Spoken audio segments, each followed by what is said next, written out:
پاک سر زمین شاد باد صدر علی فطرت سب زندہ باد، عسکری خداؤں کی خیر ہو، اہل جبہ و دستار، اہل مال و زر کی جوانیاں سلامت رہے۔ صدر علی وقار نہ جانے کس جرم کی پاداش میں زندگی کی سزا کاٹی جا رہی ہے۔ خدائے وقت نشیلی آنکھوں والے بلوچوں کی بدنصیبی پر کہے لگاتا ہے اور ایوانوں کی چھاؤنیوں میں بیٹھا کاتب تقدیر پشتونوں کی زبوں حالی پہ فکرے کستا ہے، اور ہمالیہ کے دامن میں بیٹھے ہوئے خانہ بدوش خونی لکیر کے آر پار سبز و زعفرانی بھگوانوں کے دربار میں آنسو بہاتے ہیں۔ شاید ان کے حق میں دعائے آزادی قبول کی جائے، مگر صدر علی وقار ہم لوگ قحط و رجال کے اندھیرے میں ایک مقدس گائے کی پوجا کر رہے ہیں کہ کہیں ذل الہی کی شان میں گستاخی نہ ہو جائے۔ ہم جیسے لوگ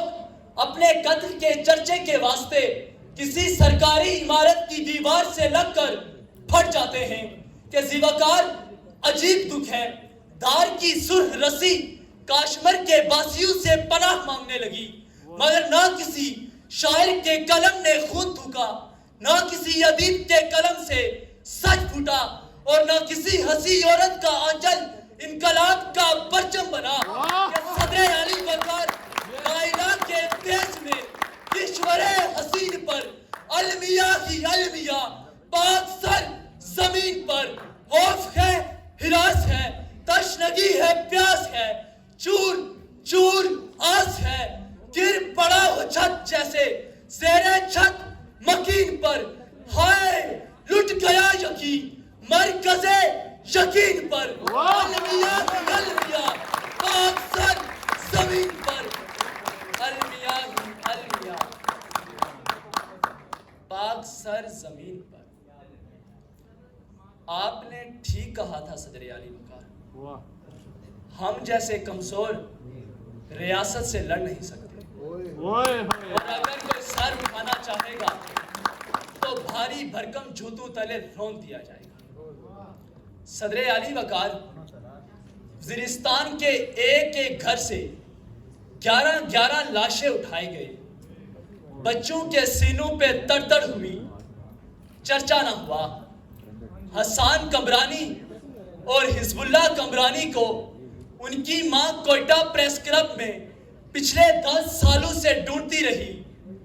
چرچا نہ ہوا۔ بلوچ مارے گئے، پشتون مارے گئے،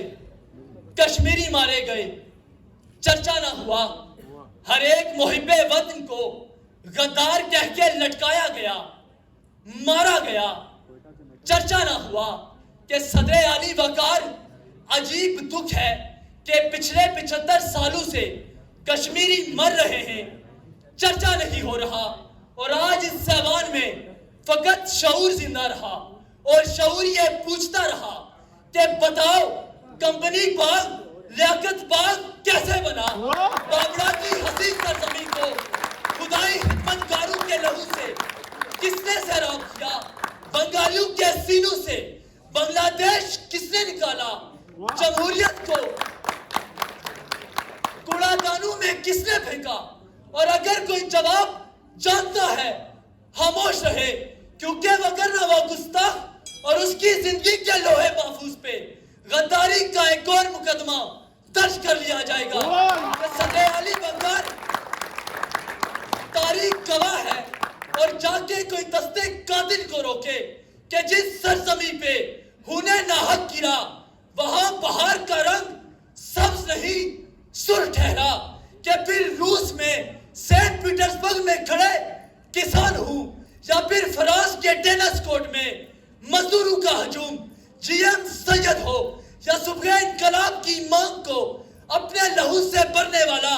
فیض ہو، کہ شہر لاہور میں جن کی آشفتہ سری کا تماشا بنایا گیا یہی پیغام دیتے رہے کہ آج دشلشکر بھی تمہارا ہے، سردار بھی